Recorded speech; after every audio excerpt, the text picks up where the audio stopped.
So there are three simple things that you can track to start. Just track simple things. So your actual utilization, right? So that is how many hours I'm getting versus what I have requested from the insurance or the funder, right? But you also need another number. You need projected utilization, because that's going to be different than what you have actually requested. And there may be many reasons why that's different, because you thought we were going to do 25 hours a week, and then you found out they have 15 kids and they have all these different things that they have to go to, and it turns out we're only going to get 8 hours, right? And so like that happens all the time. And so you have three numbers. You have how much you've requested as far as hours, how much you've actually projected it on your weekly calendar, and then how much you're actually getting, right? And really the numbers to look at is how much am I actually getting versus how much I projected. Hi, my name's Steven. Hi, I'm April. This is the 3 Pi Squared ABA Business Leaders Podcast, where we discuss topics on how to create and grow an ethical and sustainable ABA practice. Together, Steven and I owned a 7-figure ABA practice that provided both clinic and in-home services. 3 Pi Squared has helped over 900 ABA practices start up and expand with our comprehensive products and services geared specifically to ABA. Now, let's get to the podcast. Hello, everyone. Welcome to ABA Business Leaders, brought to you by 3 Pi Squared. I'm April. Steven. Welcome. So today we're going to talk about a topic that is quite popular amongst ABA business owners. Cancellation rates. Yeah. Not going to beat around the bush. We're just going to hop right into it today. Staff cancellation is definitely one of those things that business owners deal with on a regular basis. And it's one of those things that we see posted about most often on social media within the circles for owners of ABA companies, right? It's just something that we have to deal with. It's not just in the ABA field too. I think there are a lot of people like to say there was a big shift after COVID. Who knows? Maybe there was already an issue and things got exacerbated over the last 5 years, and it just still, it's just a continuing issue with no shows to work or showing up late or calling out for various reasons, right? But since we're ABA business leaders and we're dealing just with the ABA community, we'll dive in and look at how it affects us, right? So we already know the hardships of it, right? Obviously, right? It's pain. It's a definite pain point. But I kind of want to reframe the problem today. Okay. You want to follow me on this? You want to go there with me? Let's do it. All right. So a lot of times we see cancellations as an annoying logistical issue, right? Scheduling headache, it throws off productivity, throws off client progress. But what if we flip that and saw the cancellations themselves as data points? Okay. So when we're looking at data, right, what do we look for in the data? We look for patterns, right? Sure. Yeah. So if we took the emotional part out of it, right, and just tried to look at these cancellations purely as data points, and we want to see, okay, what are the patterns here, right? So some of the things, I was brainstorming some of the patterns we might see just from the years that we had an agency and from all of the owners that we get to talk to on a regular basis, who I'm going to say sadly face this problem all the time, but I mean, it is sad, but I think it's just part of what it is. And so that's this whole like reframing. It's like, oh, I'm just always dealing with cancellations. Okay, well, how can we like take control over that and not feel like the victim of cancellations, right? Sure. So first we could look at like a pattern that we might see are the staffing model itself. Are you over relying on certain team members? Okay. Are you putting those strong techs on the hard cases? Are you, what happens when the illness like washes through, right? Because we know it's going to happen, especially those of us who are in like the early intervention and the school age kids. I'm not saying it doesn't happen with teenagers and adults too, Right. but it definitely is something in that school age and preschool population. You see these illnesses just like wave through, and then it just like, it like takes out the whole staff in waves at times, right? And so like what kind of backup systems would you have for that? The other another pattern is the company culture. And so this kind of points back to like when we did at the end of last year when we did the series on I Hate My Job and talking about all of the issues with techs in general, but also some BCBAs as far as, not feeling supported and, not really feeling engaged, maybe feeling isolated, especially in home cases and things like that. And then we have also another pattern is client retention and satisfaction. So this is predominantly talking about staff cancellations, but we also know that there is some correlation maybe with staff canceling and families canceling. Like it something that I observed, a pattern that I observed in our company was that if the staff on the case was more likely to cancel, then it seemed like over time the family was more likely to cancel, or vice versa. Sure. Remember we've had this conversation, so it's almost like I don't know if it like lowers the bar or if it just like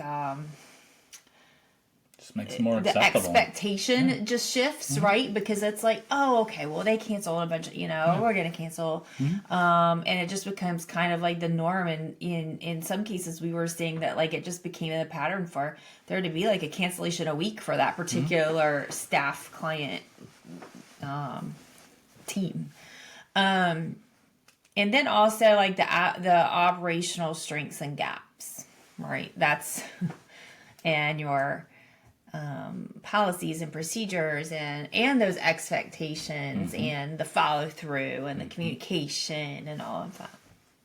Can you think of any other patterns that might show up that I don't know, like, I don't know that this is a pattern, but like what I've noticed over the years, even with our own practice, is that you kind of have two groups. You have like techs and BCBAs that show up for every session, always on time, always there.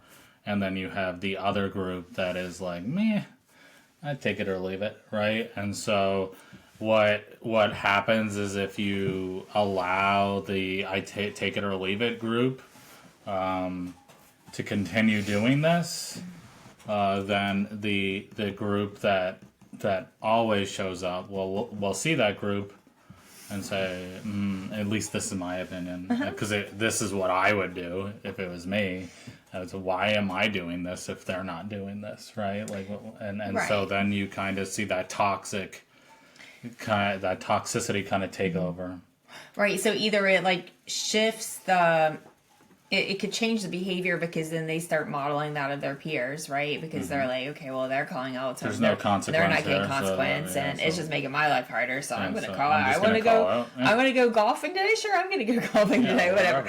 And so, but then also that if they're like rule followers and they're not going to tend to call out, even if they're seeing their fellow staff members. What is the word for fellow staff members? Colleagues? No, colleagues. Sure. Whatever. Anyways, if they see their fellow staff members calling out, and even though they're teammates, right? And they're rule followers, so they're not going to do that.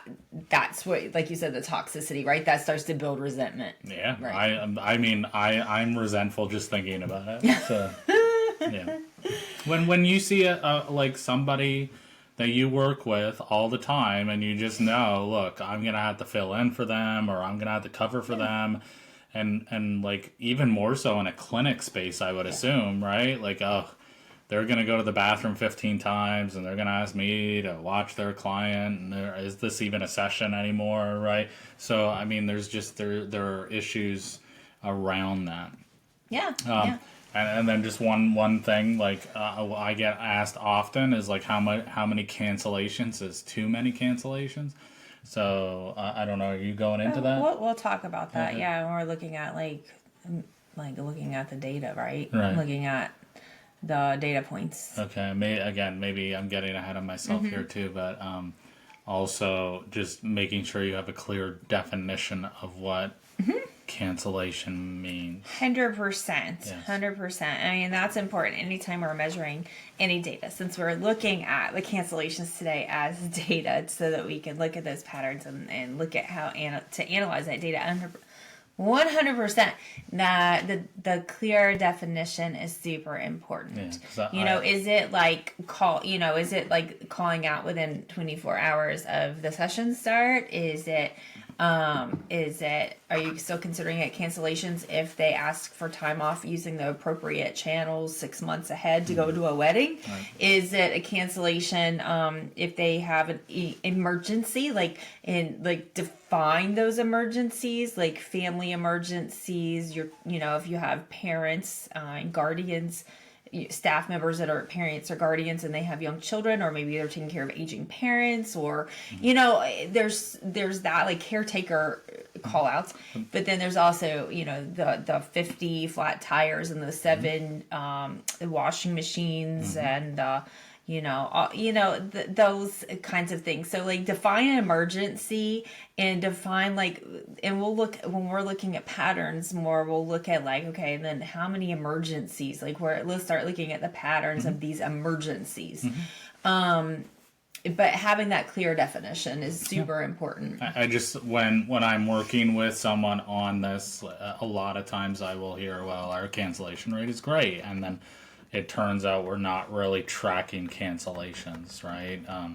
And then the other thing that I would consider, or I would ask anybody listening to consider is, like, maybe it's not canceled, but is it, like, consistently 20 minutes late, or, and so, like, this adds up, and so, yeah, they get to their sessions, but we're constantly ending our 2-hour session at an hour and 40 minutes.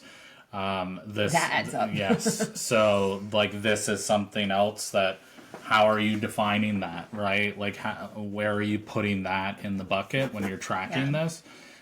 Because if you're consistently losing 10 to 15% of every session, then they might as well be canceling once a week, right? Yeah, I'm really glad that you brought that up. And from what I remember, I believe that we categorized, if you were 15 minutes late for your session, we categorized that, or more than 15 minutes late, we categorize that as a form of cancellation. We did kind of separate, like, I think when you were asking for the data, when you were, like, over operations for our company, you asked for specific, like, you just wanted one number of cancellation and you want it all in one bucket. But then for me, the way I wanted it collected was like to divide it more, but that's just kind of how my brain works anyways. I like to see more categories, and so divide it into categories, because I personally didn't want to put that 15-minute late person in the same category as no show, because of how I would approach those situations and how to, like, fix it. But for you, for operations, you didn't care. You didn't need to know all the data. You just needed to know, how much are we losing? What's the cancellation rate in general? There are two things that I like to track, is overall cancellation rate and missed missed opportunity is a better way to look at it, right? So you have basically this is your utilization score. So we as a team have deemed that medically necessary treatment is 15 hours a week. And whether the session, we're canceling 2 sessions a week, or we're showing up 30 minutes late every day, this really doesn't matter to your utilization score so much. So how am I doing as far as meeting those medically necessity that medical necessity care? Because again, funders, if you're requesting 30 hours, like they're looking at this stuff now. And so if you're on the BCBA side, for example, if you are missing like half of your parent training or your family guidance sessions, they're going to start to question, why are you doing this, right? You need a certain amount of hours of parent training or family guidance a month for ongoing services. If you're canceling 20% of your sessions, why are you asking for 35 hours a week when you're not meeting that, right? So these are things that not only does this affect your bottom line, but it's going to cause difficulty when you start to need that next treatment plan. So you really want to know what your utilization score is high level. Day to day, that's something that I would always look at, right? Like how many minutes of session time did we miss yesterday? And then finding out, okay, like how is this trending? And then we can deep dive into it, right? Where we can say, okay, here we have a couple of people that are causing an issue, and then we go down and we drill down into the data, right? Yeah, but high level, I found like just a number that I could easily understand. Oh, okay, it was last 4 months, we've been running around 8%, and we've jumped up to 12. What's going on? Does that make sense? Right, totally. So if cancellations are happening regularly, then that is telling you that your business structure needs attention, right? So instead of eliminating cancellations, because we're never going to eliminate, like your cancellation rate's never going to be like zero. And so instead of eliminating cancellation, so we need to use these cancellations as an indicator to build our business in a way to smoothly handle the cancellations, right? I think a lot of conversations that I have with others, it's like, oh, how do we get rid of these? And like I said before, it's almost like we're like in that like victim. So we have all these cancellations. And like that sitting in that toxic space, right? But if we look at the cancellations as that indicator, as that like temperature thermometer, whatever, of how our business is running, then it puts you in a more like different, it just gives you that different viewpoint to help you shift out of that like spot of like, oh, this is terrible, into how can we help? How can we shift this? How can we use this as data points to help understand? So when you start looking at the cancellations as data, you definitely can see that it's very predictable. There is a huge predictability to this when you're looking. It's not as, because that's the other part. Sometimes we see like, oh, it's like another fire that you're putting out, right? And that's one of the things, right? That's one of the things we get stuck at as ABA business leaders, is like stuck in the everyday of constantly putting out fires and not feeling like you can move ahead or move forward because you're just stuck in that pattern of putting out fires. Okay. So if you use these data points, and like, so if you're looking at the data, at the cancellation as data points instead of disruptions, then you can start seeing the predictability of it. So you can ask yourself you can ask yourself all kinds of questions as the patterns start coming up. Just as we would look and analyze data, you're going to start getting curious about it, right? And asking yourself questions. So one that you might ask Is there a pattern as far as when the cancellations are happening? Are they happening in the morning, or are they happening in the evening? And to step back from that, you could also look at the data. Are there specific outliers? You can look at your data and be like, okay, is this happening across the team? Or is it happening just with a particular individual or a particular set of individuals? Is it happening just with one client team, especially like if you're looking at in-home services? Is it just happening for a particular client? Is it happening for a particular tech across clients? Is it happening for a particular area, like geographical location within your treatment zone? Is it happening, like if you're in a city area, right? Like, could it be because of traffic, right? So like those are some of the things you're going to be looking at. Is it happening every other Friday after a pay period gets put in their account, right?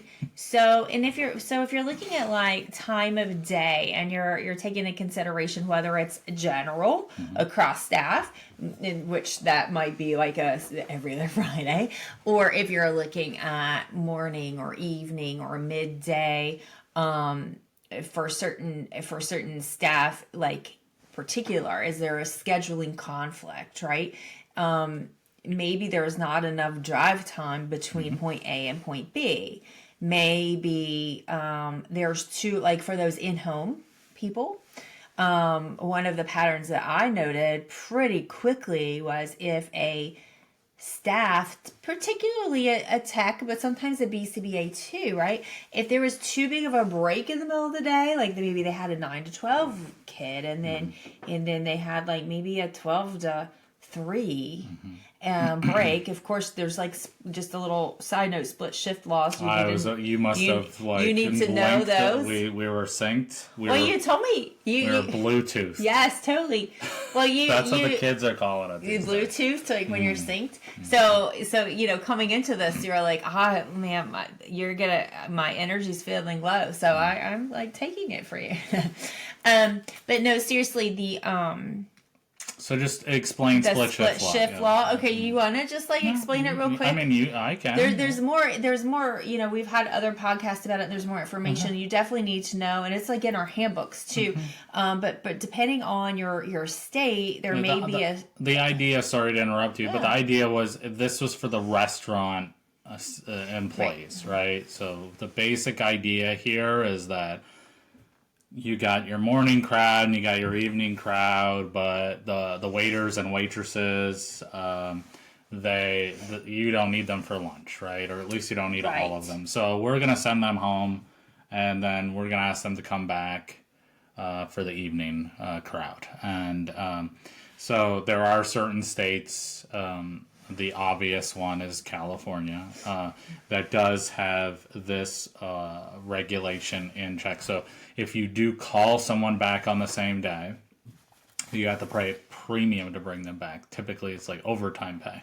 So it's just something to be aware of. And the idea was that if we incentivize, if we make it so that you're basically paying them the same amount regardless, then you'll just keep them there all day. Now, I don't know. Some people... Now, talk to an attorney. We're not attorneys.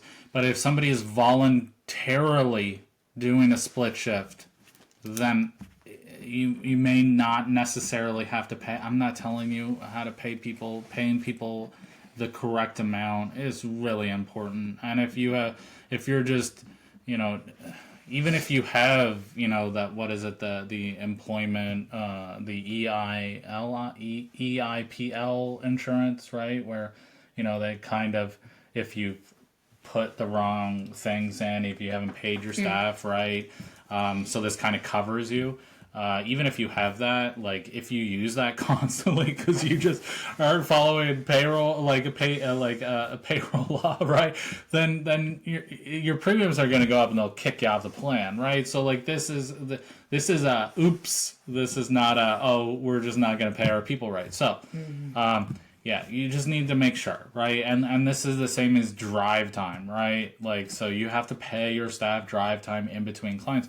But if somebody voluntarily goes home after a client, you don't have to pay them to drive home and then drive back to the client. Normally what happens is that you would just have to pay them for the time it would take them to get from client A to client B. So, like, again, talk to an attorney about payroll and how to pay people correctly. But yes, split shift law is a real thing. It's very important that you're covering that.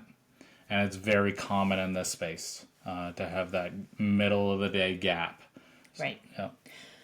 So in looking at those patterns, if you notice that it's like they have that 12 to 3 time in the middle of the day where they're done and they have a break, and then they have a session from, say, 3 to 5, and then you find that 3 to 5 session gets canceled more often than the other. So, that could lead you to think, okay, what can we do to remedy this 3-hour break?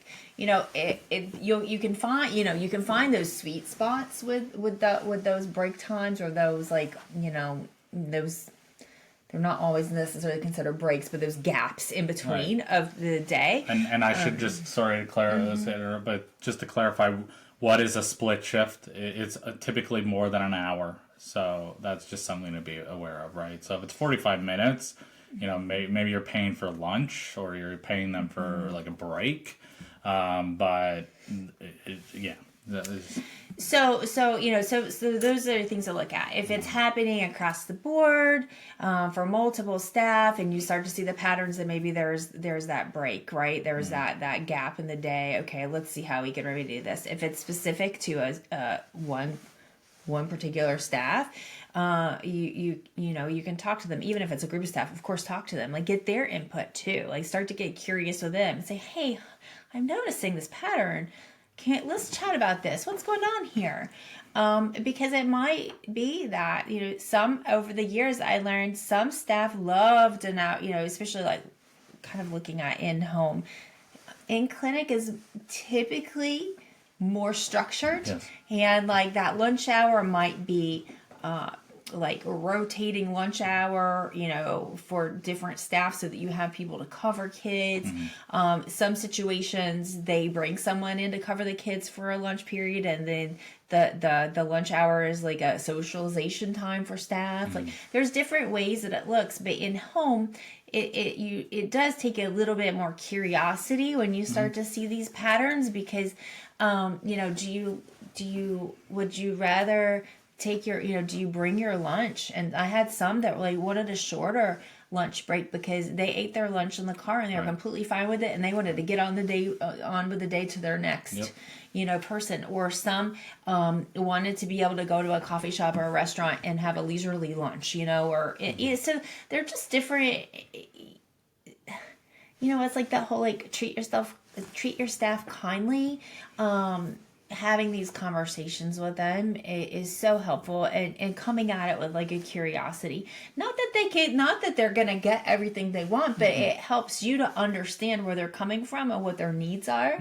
There's also a stacking issue that you may have. So like, let's say you, like, the middle of the day client is the problem, right? So they're constantly canceling. They're canceling 20% of their sessions. That's true. And then the tech is like, I'm not going to the evening. I'm just going to cancel that one too. So there's that issue as well, right? So maybe the issue is not the tech on the midday case, but they're like, it's not worth my time to have to drive to the third session when the middle session has been canceled. So there's that piece of it too. So I think getting curious is really important. April and I are so honored to have Margin Keepers sponsor this podcast. Running an ABA business comes with its share of challenges. Managing clients, staff, insurance, the list goes on. One thing you shouldn't add to your stress, bookkeeping. That's where Margin Keepers comes in. They're specialists in ABA businesses, which means they understand exactly what we need. With Margin Keepers handling your finances, you can focus on what really matters, your clients and your practice's growth. They're more than just bookkeepers. They're lifesavers in the financial world of ABA. So for peace of mind and expert financial management, turn to Margin Keepers. It's a decision that will lift a weight off of your shoulders. Check out Margin Keepers at www.marginkeepers.com and see how they can help your business thrive. Yeah, so what the timing of the cancellations? Are specific texts canceling more than others? Is it for a specific client? Are the cancellations coming from new hires versus, established hires? Maybe vice versa. I don't know, right? Are the clients are the clients canceling at higher rates than staff? So really, I feel like as behavior analysts as a whole, we're really good at looking at data, and we're really good at finding those patterns and getting curious. So just having that shift to looking at this as data. So we already know that data can give us insights, right? And it can help lead us to real solutions. So, okay, so let's look at a couple potentials, right? So if the cancellations show pattern in staff disengagement, we would want to look at the culture of our workplace. Like, okay, what's going on there? Like, what's the issue here, right? Are they being supported? Are, those who are in home, are they getting enough time with team members, right? To feel supported not only by their supervisor, but also fellow techs. Looking at the morale in general and the flexibility within the scheduling. We looked at the gaps in scheduling. So we talked about that. And a little bit more about the scheduling itself. Scheduling is a very complicated science or art. I don't know, which is it, science or an art? Yeah, maybe it's a little bit maybe of both. Yeah. There's so many variables at play, especially in the in-home realm of things, but yeah, it's techs and supervisors should not have complete authority. No, I over do. schedule. The way that we always did it is that we had a scheduler. We had Yes. someone. Yes. And that position may have consisted of a team of people from time to time, but we had dedicated schedulers. And that was the job, was to look at, all of this data, right? Yes. And to say, okay, here's, at one point we were in our conference room. We had huge dry, this is my favorite thing that we had in our office, was these huge dry erase boards, right? So we had this huge dry erase board on the wall, and then we had another one on wheels that we wheeled in, and then we had another one kind of on the table. We had Post-it notes, and as I was trying to train, because I always got something, I kind of enjoyed scheduling. It just got to the point where it's very time consuming, and it was all encompassing, and I had to step outside of that role and let it go to be able to do anything else, because I found that I was just completely hyper fixating on schedules all the time. And so as I was trying to explain how I did it in my brain, that's what we were doing: whiteboards and Post-it notes and all the things, right, to train other people so that they could come up with some ways to do it that worked for them as well. But we had to look at all of those variables. But one of the biggest things that I think that we did differently, and just my personal opinion, is I felt like it went more smoothly overall than any company that I had worked for, where we had complete autonomy over our schedule, because it does hold you accountable, and it does, when you're a scheduler or a scheduling team and you're able to look at this whole big picture, you see so many parts to it, that if you're just one part of that with just a few clients, you can't see that big Correct. picture either. Correct. And so another thing that we explained to our scheduling team was the business piece of it, how impactful is X% cancellation? How, what does that look like for, for the money end of things, right? And so it just not necessarily that we're holding them, like guilting them or shaming them or holding them 100% accountable for that. But we thought like it was very important to educate them of like, what does it mean when you're canceling one session a week? What does that mean for like the what is that, bottom dollar? Is that the way to say it? Like what does that mean financially for the company? For the bottom line. Bottom line, thank you.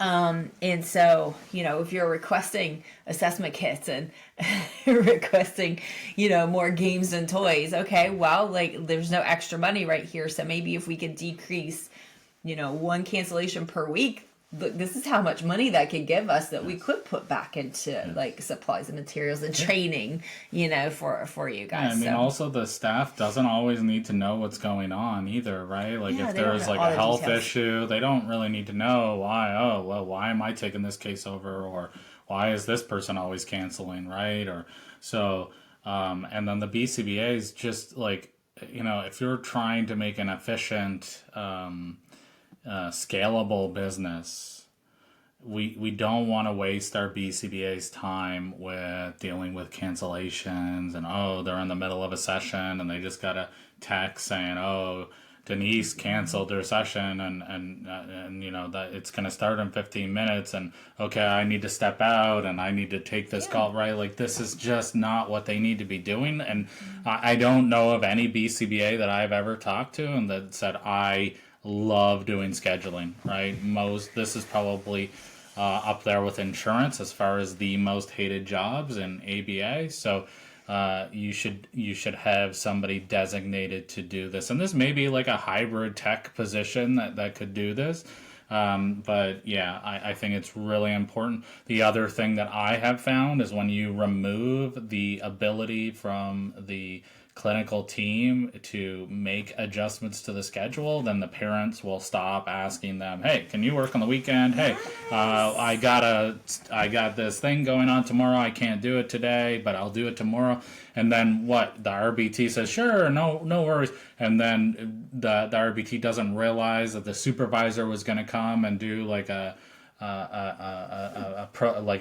maybe they were going to just do like a secret check-in, right? And now they're like, they get there and then they're like, what's going on? So like, I like just for efficiency and team morale, I would highly recommend removing scheduling from the vocabulary of the clinical team. They can have certainly input.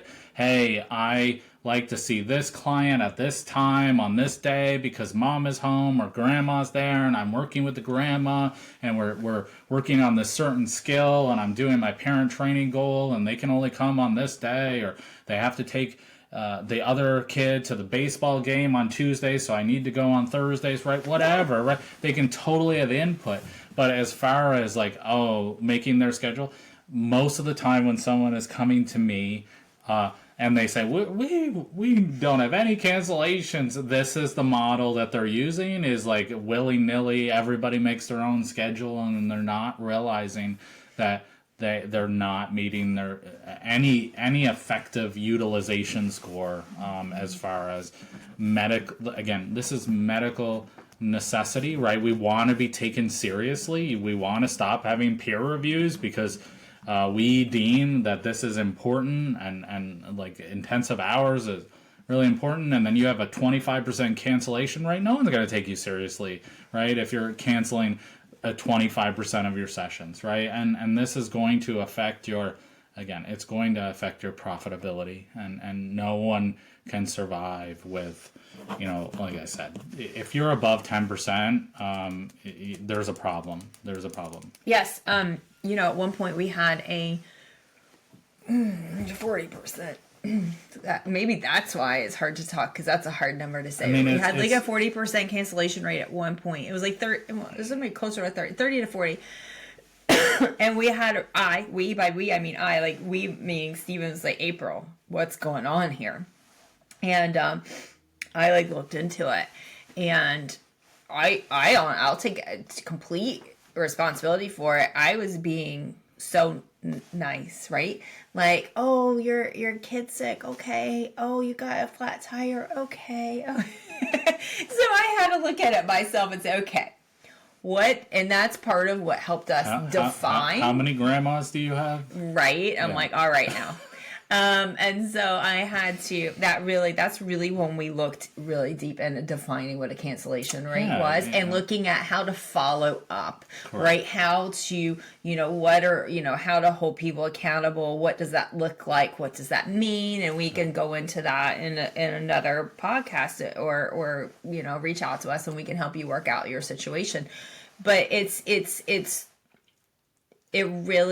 cancellation is not only just irritation, right? It affects a lot, right? And so as we're looking at that, at the cancellation as data points, it really helps us to shift that mindset and look at, it helps us to play offense instead of playing defense, and we can build a stronger system by looking. And I think it does take too, it takes that minute sometimes for us to step outside of your ego, right? And really look at what's going on and being willing to, and I think that's why I keep saying this, maybe this about data points so much and looking at it as patterns, is because I do feel like if we're looking at something as a data point, we can step back and take it not connected to our ego and our worth quite so much, and we can put less emotion into it, and it's okay, here's just that data point, let's just analyze that, because sometimes we need to, especially those of us who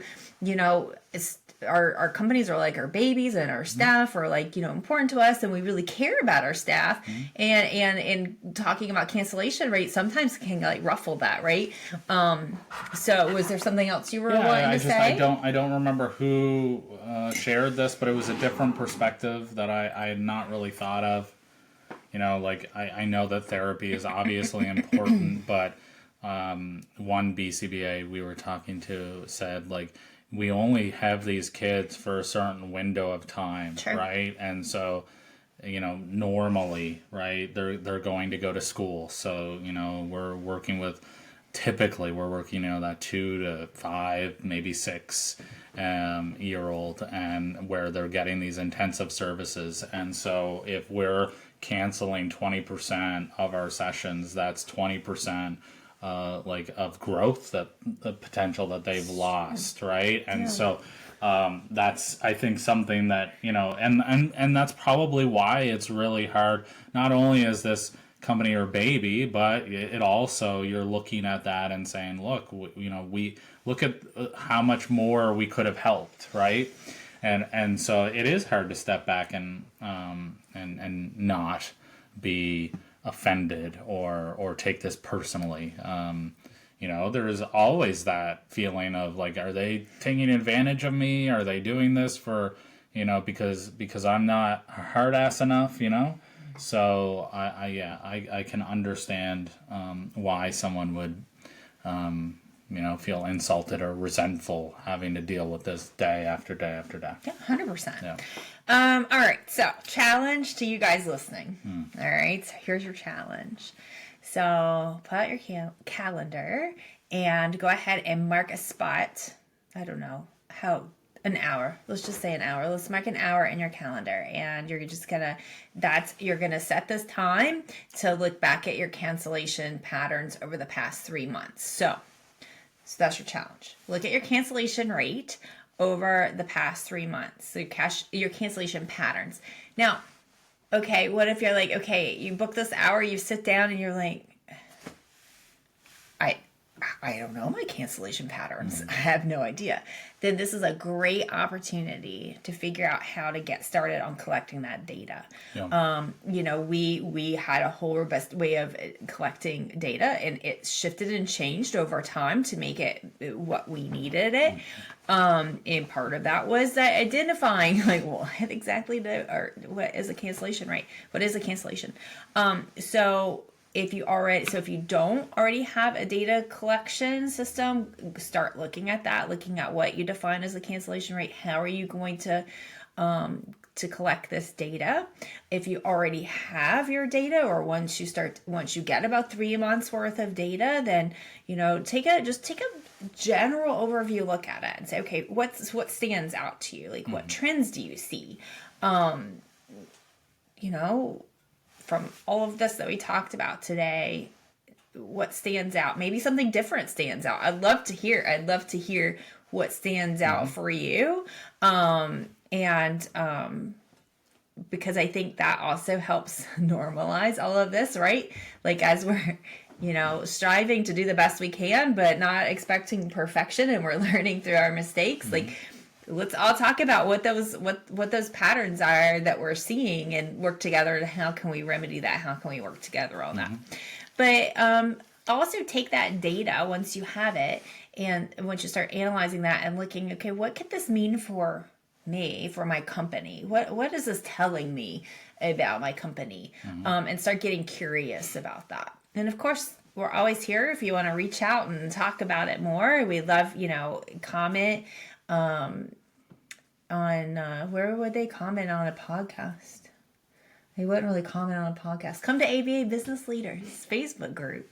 But we'd love to hear your takeaways from this. Yeah. I mean, if you're just starting out on this and you're like, I don't even know what a definition of cancellation rate is and what categories should I put these at, and is late session canceled, and how do I, there's a lot here, right? So there are 3 simple things that you can track to start. Just track simple things.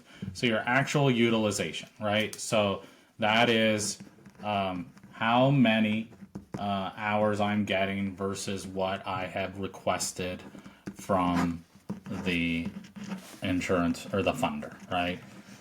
But you also need another number. You need projected utilization, because that's going to be different than what you have actually requested. And there may be many reasons why that's different, because you thought we were going to do 25 hours a week, and then you found out they have 15 kids and they have all these different things that they have to go to. And it turns out we're only going to get 8 hours, right? And so that happens all the time. And so you have 3 numbers. You have how much you've requested as far as hours, how much you've actually projected on your weekly calendar, and then how much you're actually getting, right? And really the numbers to look at is, how much am I actually getting versus how much I projected? And the difference between that is your cancellation rate. You can yell at me and say, no, you're wrong. That's it. That's as simple as it gets. How much you're actually getting versus how much you think you should be getting. That's it. It's as simple as that. And why is there a difference? And that's really where you want to start. If you overcomplicate this thing, just like all KPI, if you overcomplicate it, it gets overwhelming and nobody's going to do it, including yourself, right? So we want to keep this as simple as possible, and then fine tune it over time, right? So you can see those little differences. Is it a whole bunch of late sessions, or is it it's drinking time on every other Friday, and I'm gonna miss the last 2 sessions, right? We can get into that later. But first, we want to track it. We want to be consistent. Is this an overall issue with all of our staff? Because, like you said, we just kind of let it go, and everybody knows it's not that big of a deal. And maybe we have to do some overall education of what medical necessity actually means, and how cancellations affect the profitability of the company, and why profitability is so important with the company, and how this will affect wages, and how this affects training, and how this affects people becoming BCBAs from techs, right? All of these things are important. And if we're canceling, again, 25% of our sessions, then we have a problem. A lot of these things we can't do. We can't get new assessment kits. We can't get higher wages. We can't add that vacation time or benefit, right, that we wanted to do. So I think that's really where you want to start, is using those 3 numbers. We can get into why is our projected utilization so much lower than the actual number that we want, right? We can get into that too. But I think the first thing, if you're just starting out, why is our proposed score so much lower than the actual number that we're getting, right? As far as billable hours. Yeah. Does that make sense? 100%. And then that kind of gets you okay, now let's look at the codes, right? Because it could be parent training is the issue. It could be direct service.